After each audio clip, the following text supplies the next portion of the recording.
Hi everyone, and welcome to Shady Movie Reviews, where we take nothing seriously and everything sarcastically. Why didn't I just call it Sarcastic Movie Reviews? This video is a first in a series of hopefully many where we will recap, review, and gently roast movies that are well known to people all over the world. And this week's movie is She's the Man. Right, so the movie starts with Viola's soccer team getting cut. I say soccer, but really I mean football. Viola's boyfriend Justin doesn't understand why she's upset because he's capable of only one emotion, which is apathy. I think the coach said it all. Like, our main protagonist loves football, okay? She walks around half the movie with a football in her hand, just to prove that point. And this guy's just standing here like a confused toothbrush. Fine. End of relationship. Viola is so classy, I would have called him a Viola's twin brother, Sebastian, plans to escape to London to pursue his musical aspirations, because when you're in a Hollywood teen movie, international visas are just vibes. Viola comes up with a super genius plan. What if I dress up as my brother and take his place at his new school? This gets us to the main plot of She's the Man. Amanda Bynes wants to prove that girls are just as good at playing football as boys, and she does this by dressing up as a boy. Oh, come on, Paul. Yeah, come on, Paul. Yeah, come on, Paul. Incoming transformation montage. How to turn into a guy. Step 1, perfect the walk. So walk like you have a cement block on your neck at all times. Occasionally you do the I'm a penguin who's just on leg day, just to mix it up a little bit. Step 2, talk like a guy. Say bro and dude at the end of every other sentence. You play the beautiful game, bro? Brothers? Brethren? Dudes, mind if I join? You know, bruh. Step 3, make fun of, objectify the other gender, but wait for the right moment. Check out the booty on that blondie. Ball and frickin' chain, man. I'm a badass hunky dude. You know, bruh. Viola, I mean Sebastian, enters the new school and it's like a testosterone zoo. To the naked eye, Sebastian is a boy who looks kind of kawaii with a cracking voice and a questionable accent. Come on, that's ridiculous. Am I right? We meet our male lead. Enough said. Okay, why do you have tampons in your boot?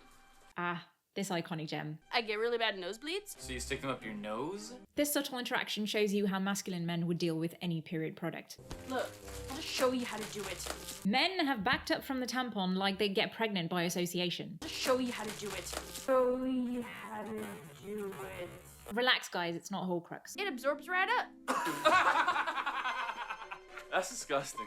Clean cotton? That's what's disgusting. I'll tell you what's disgusting. It's your attitude.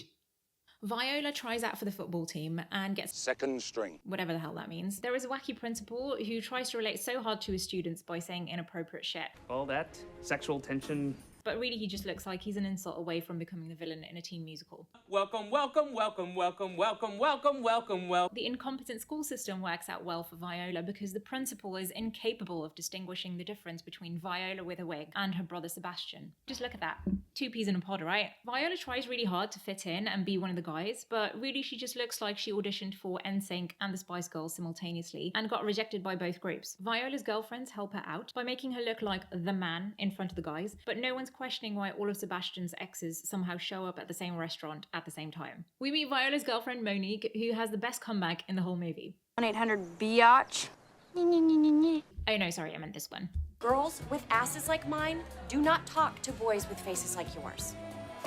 I mean, that's not an insult, that's just a life lesson. Viola has joined the ranks and attained stud status. It's straight up Shakespearean. So at this point, Olivia spends some time with Sebastian, and Duke, who likes Olivia, sees this as an opportunity. If Sebastian can get Olivia to go out with Duke, Duke will help Sebastian get first string on the football team. As Sebastian, who's Viola, chats up Duke to Olivia, Duke's thinking, nice bro, she's totally into me. In the meantime, Olivia starts falling for Sebastian, thinking, this mysterious sensitive boy with his poetic lyrics sees my soul. And meanwhile, nobody has any clue of what is actually going on. We go to the carnival where both Viola and Sebastian have to show up. You know it's bad when you're pretending to be your brother, avoiding your fake ex, avoiding your actual ex, and developing a crush on the guy that you're supposed to be chatting up to the girl that's developing a crush on you. Talk about emotional minesweeper. I have no idea what minesweeper is. I googled it for this joke. You just be a girl for 5 seconds, huh? Pipe down, American kangaroo. Viola changes clothes in front of children a bunch of times for no reason. Oh yeah, Duke and Viola kiss at the kissing booth, which is just a weird concept in my opinion. Who invented that? There's children and there's old people, which is just out of line, which is ironic because they're actually standing in line. Anyway, we get an iconic WWE with emotions. What are you gonna do, drown me in your tears? We move on to the next scene and this atrocious thing happens.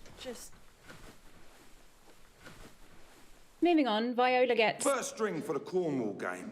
We get into a bit of a complicated mess because Duke likes Olivia, Olivia likes Sebastian, Sebastian is Viola, and Viola likes Duke. Meanwhile, Viola has become her own wingman as her brother. And Olivia tries to make Sebastian jealous by asking out Duke, which just makes Viola jealous.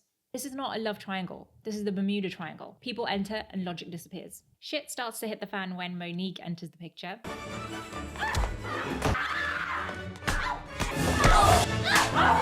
Yep.